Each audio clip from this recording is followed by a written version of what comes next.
ሰላም ጤና ይስጥልኝ ክቡራትና ክቡራን የጠበቃ ዩሱፍ የዩቲዩብ ቻናል ተከታታዮች እንዴት ናችሁ? ንብረታችሁ በሐራጅ ጨረታ ተሽጦ በዚህ የሐራጅ ጨረታ ላይ ተቃውሞና ቅሬታ ቢኖራችሁ ይሄ የሐራጅ ጨረታ እንዲሰረዝላችሁ እንዲፈርስላችሁ የምትፈልጉ ከሆነ አሁን በመነግራችሁ በእነዚህ 9 ምክንያቶች በአንዱ ካልሆነ በስተቀር ይህ የሐራጅ ጨረታ ውድቅ ይደረግልኝ ጥያቄያችሁ ተቀባይነት አይኖረውም። በመሆኑም በጣም ጠቃሚ የሆነ የህግ ምክርና ትምህርት በመሆኑ እስከ መጨረሻው ድረስ እንድታደምጡት እጋብዛችኋለሁ። እንግዲህ በፍትሐብሔር ስነ ስርዓት ህጋችን የሐራጅ ሽያጭ ውድቅ ይደረግልኝ ጥያቄ የሚቀርበው ሐራጅ የማይንቀሳቀስ ንብረትን የሚመለከት ከሆነ ነው። ሐራጁ የማይንቀሳቀስ ንብረትን የሚመለከት ከሆነ ነው በመርህ ደረጃ የሐራጅ ሽያጭ ውድቅ ይደረግልኝ ጥያቄ ማቅረብ የምትችሉት። አንድ ሰው እንግዲህ በማይንቀሳቀስ ንብረት ላይ በቤት ላይ የተደረገ የፍርድ ቤት የአፈጻጸም የሐራጅ ሽያጭ ለማስፈረስ 2 ቅድመ ሁኔታዎችን ማሟላት አለበት። እነሱ ምንድናቸው? እንግዲህ ሐራጁ አንደኛ ግድፈት ያለበት መሆንና ማጭበርበርና ማተላል ያለበት መሆኑን ማስረዳት አለበት።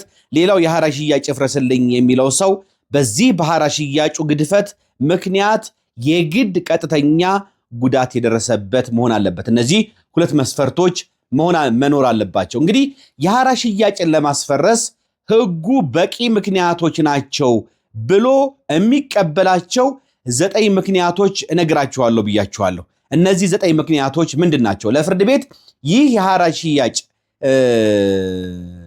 ጨረታ ጥቅሜን ይጎዳል፣ መብቴን ይጎዳል፣ ተጎድቻለሁ ብላችሁ ጥያቄ ስታቀርቡ በህጉ ተቀባይነት ያለው ምክንያት አብራችሁ ማስቀመጥ አለባችሁ። ያንን ካላስቀመጣችሁ በዘፈቀደ የምታቀርቡት ጥያቄ ተቀባይነት የለውም። እነዚህ 9 ምክንያቶችን ነው የምነግራችሁ። አንደኛ የንብረቱ ግምት ስህተት ከተፈጸመበት በሐራጅ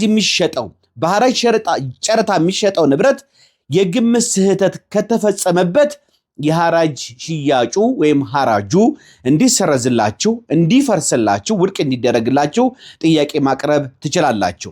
በፍትሐብሔር ስነ ስርዓት ህግ ቁጥር 423 ንዑስ አንቀጽ 2 ሐሌቷ መሰረት አንድ የማይንቀሳቀስ ንብረትን በፍርድ ቤት በአፈጻጸም የሐራጅ ሽያጭ ለማድረግ በሐራጅ የሚሸጠው ንብረት የግምቱን ልክ በሐራጅ ማስታወቂያው የግድ መገለጽ አለበት። ይህም ማለት እንግዲህ ፍርድ ቤቱ ሐራጁን ከማውጣቱ በፊት የንብረቱን የሐራጅ መነሻ ዋጋ በገለልተኛ ባለሙያ ማስገመትና ግምቱንም በሐራጅ ማስታወቂያ ላይ ማስቀመጥ ይጠበቅበታል። የሐራጅ መነሻ ግምቱን አላግባብ አንሷል የምትሉ ከሆነ ቅሬታችሁን ሐራጅ ሳይወጣ ማቅረብ ይኖርባችኋል። ሐራጅ ሲደረግ የግምት ተቃውሞ አፈጻጸሙን ለሚመራው ችሎት ሳታቀርቡ ሐራጁ ተከናውኖና አሸናፊው የጨረታው አሸናፊ ከታወቀ በኋላ ግምቱ አንሷል ብላችሁ ሐራጅ ይፍረስልኝ ጥያቄያችሁን ብታቀርቡ ግን ተቀባይነት የለውም። አስቀድማችሁ ነው ለፍርድ ቤቱ ጥያቄውን ማቅረብ ያለባችሁ። ስለዚህ የመጀመሪያው ሐራጅ ሊሰረዝባቸው ከሚችሉ በህግ ተቀባይነት ካላቸው ምክንያቶች የንብረቱ ግምት ስህተት ከተፈጸመበትና አንሶ ከተገኘ ይሄንን በማስረጃ ማስረዳት ከቻላችሁ የተደረገው የሐራጅ ጨረታ ወይም ሊደረግ የታሰበው የሐራጅ ጨረታ ይሰረዛል ማለት ነው። ሁለተኛው ምክንያት የሐራጅ ማስታወቂያው በአየር ላይ ሲውል በህጉ በተቀመጠው ጊዜ ያነሰ ከሆነ ሐራጁ እንዲሰረዝላችሁ መጠየቅ ትችላላችሁ። እንግዲህ በፍትሐብሔር ስነ ስርዓት ህግ ቁጥር 426 መሰረት የማይንቀሳቀስ ንብረት የቤት ሐራጅ ማስታወቂያ ለ30 ቀን በአየር ላይ መቆየት አለበት።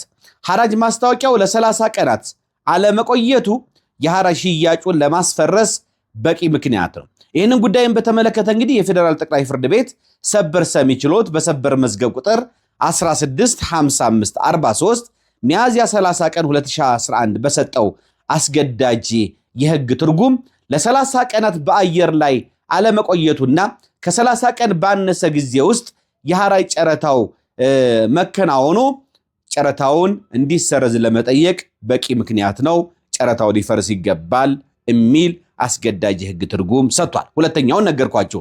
ሶስተኛው የሐራጅ ጨረታ እንዲሰረዝላችሁ የምታቀርቡት በህግ ተቀባይነት ያለው ምክንያት በሐራጅ ጨረታው ላይ በንብረቱ ላይ መብት ያላቸው ሰዎች አለመሳተፍ ጨረታውን እንዲሰረዝ ጥያቄ ለማቅረብ በቂ ምክንያት ነው። እንግዲህ ውሳኔ ያረፈበት ንብረት ላይም ሆነ ለፍርድ ማስፈጸሚያ በፍርድ ቤቱ በሐራጅ የሚሸጠው ንብረት ላይ የክርክሩ አካል መሆን የነበረባቸው በዚህ ንብረት ላይ መብት ያላቸው ሰዎች በክርክሩ ሳይሳተፉና በመብታቸው ላይ በሐራጅ ሽያጭ ቀጥተኛ ጉዳት የደረሰባቸው ለመሆኑ በማስረጃ ካረጋገጡ የሐራጅ ጨረታው ወይም የሐራጅ ሽያጩ ይፈርሳል ማለት ነው። ሶስተኛው ምክንያት ይሄ ነው። አራተኛው ምክንያት በሐራጅ ሂደት የማታለልና የማጭበርበር ተግባር ከተፈጸመ ጨረታው እንዲሰረዝ እንዲፈርስ መጠየቅ ይቻላል። በሐራጅ ጨረታው ላይ የማጭበርበርና የማታለል ተግባር የተፈጸመ መሆኑን በማስረጃ በማስደገፍ ማስረዳት ከቻላችሁ ጨረታው ይሰረዛል። ለምሳሌ የጨረታው ተሳታፊዎች እየተጠቃቀሱና እየተጠባበቁ ጨረታውን ያደረጉ ከሆነ የማጭበርበር የማታለል ድርጊት ስለሆነ ጨረታው ፈራሽ ይሆናል ማለት ነው። ሌላ አምስተኛ ጨረታ እንዲሰረዝ የሐራጅ ጨረታ እንዲሰረዝ በሕግ ተቀባይነት ያለው ምክንያት የፍርድ ባለ ዕዳው በሐራጅ በተሸጠው ንብረት ላይ መብት የሌለው ሲሆንና የዚህ ንብረት ባለቤት እናንተ መሆናችሁን ካረጋገጣችሁ ጨረታው ይፈርሳል። በፍትሐብሔር ስነ ስርዓት ሕግ ቁጥር 446 ላይ በግልጽ እንደተደነገገው በሐራጅ የተሸጠው ንብረት ላይ የፍርድ ባለ ዕዳ ካልሆነ የሐራጅ ሽያጩ ፈራሽ ይሆናል። የተሸጠው ንብረት የፍርድ ባለ ዕዳው ንብረት ካልሆነና የእናንተ ንብረት የሌላ ሰው ንብረት ከሆነ የተሸጠው ንብረት የፍርድ ባለ ዕዳው አይደለም የኔ ንብረት ነው የተሸጠው የሚል መከራከሪያ በማቅረብ ይሄ የሐራጅ ጨረታው በፍርድ ባለ ዕዳው ንብረት ላይ ያልተከናወነ ስለሆነ ጨረታው ፈራሽ ይሆናል ማለት ነው። ስድስተኛ ምክንያት የሐራጅ ሽያጩ በቤቱ ላይ አለመለጠፍ፣ ማስታወቂያው በቤቱ ላይ አለመለጠፉ ጨረታው እንዲሰረዝ ያደርጋል። ይህንም እንደ ምክንያት ማንሳትና መከራከር ተቀባይነት አለው። እንግዲህ አንድን ቤት አንድን የማይንቀሳቀስ ንብረት በሐራጅ ሲሸጥ የሐራጅ ማስታወቂያው ጋዜጣ ላይ ከማውጣት በተጨማሪ በቤቱ ላይ የሐራጅ ማስታወቂያውን መለጠፍ ግዴታ ነው። የፌዴራል ጠቅላይ ፍርድ ቤት ሰበር ሰሚ ችሎት በቅጽ 11 በሰበር መዝገብ ቁጥር 58009 በሰጠው ውሳኔ በቤት ላይ መለጠፍ ግዴታ መሆኑንና ማስታወቂያው በቤቱ ላይ በሚሸጠው ቤት ላይ ካልተለጠፈ ሐራጁ እንደሚፈርስ አስገዳጅ ውሳኔ ሰጥቷል። በቤቱ ላይ ባይለጠፍም በጋዜጣ ስለወጣና ማስታወቂያው ስለታወቀ በቤቱ ላይ ባይለጠፍም ችግር የለውም የሚል መከራከሪያ ተቀባይነት የለውም። በጋዜጣ ላይ ከመውጣቱም በተጨማሪ በሐራጅ በሚሸጠው ቤት ላይ አፈጻጸም በሚደረግበት ቤት ላይ ማስታወቂያው መለጠፍ ግዴታ ነው። ሰባተኛው ምክንያት ያለ ፍርድ ቤት ፍቃድ ንብረቱን የፍርድ ባለመብት መግዛቱ ጨረታው ወይም የሐራጅ ጨረታው እንዲፈርስ ተቀባይነት ያለው ምክንያት ይሆናል። አንድ የፍርድ ባለመብት እንግዲህ ከሕግ ውጪ ለፍርድ ቤት ማስፈጸሚያ በሐራጅ የሚያሸጠውን ንብረት በጨረታ ተወዳድሮ ያለ ፍርድ ቤት ፍቃድ በራሱም ሆነ በእጅ አዙር ሊገዛ ይችላል።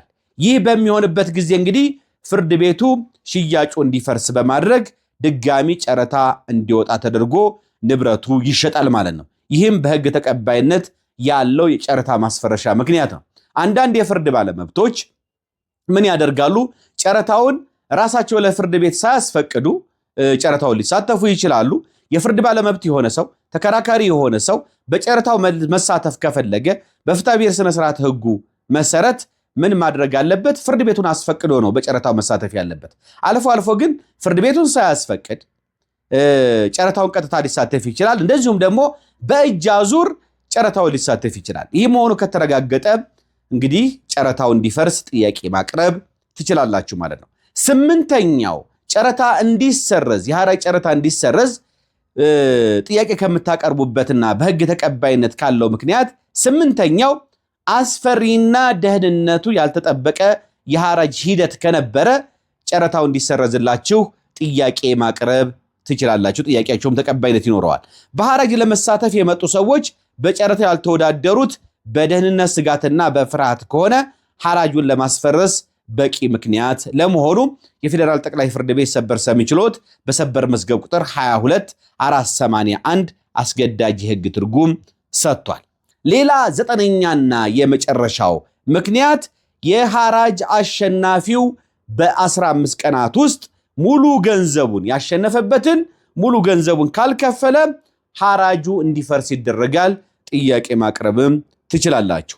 የሐራጅ አሸናፊው እንግዲህ በፍትሐ ብሔር ስነ ስርዓት ህግ ቁጥር 441 መሰረት ሐራጁን ማሸነፉ ከተገለጸለት ቀን ጀምሮ በ15 ቀናት ውስጥ በሐራጅ ያሸነፈበትን ገንዘብ ሙሉ መክፈል አለበት። ገንዘቡን በ15 ቀናት ውስጥ ካልከፈለና 15 ቀን ካለፈው ግን ሐራጅ ጨረታው ፈርሶ ጨረታው እንደገና የሚካሄድ ይሆናል። ሁለተኛ የሐራጅ ጨረታ ሲወጣ በፊት ይሄ ጨረታውን አሸንፎበት ከነበረው ከሰጠው ዋጋ ያነሰ ዋጋ ከሆነ በሁለተኛው ጨረታ የሚቀርበው ለልዩነቱ ይህ ሰው ጨረታውን አሸንፎ ክፍያውን ሳይፈጽም የጠፋው ሰው ወይም ደግሞ ሳይከፍል የቀረው ሰው ለልዩነቱ ተጠያቂ ይሆናል። ተከሶ እንዲከፍል ይደረጋል።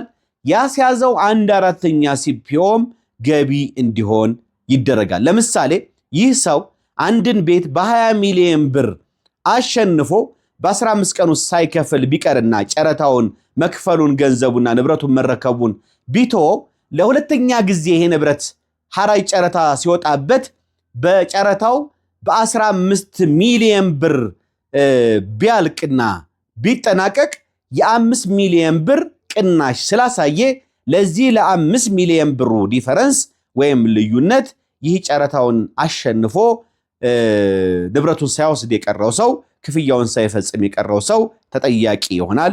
ተከሶ እንዲከፍል ይደረጋል።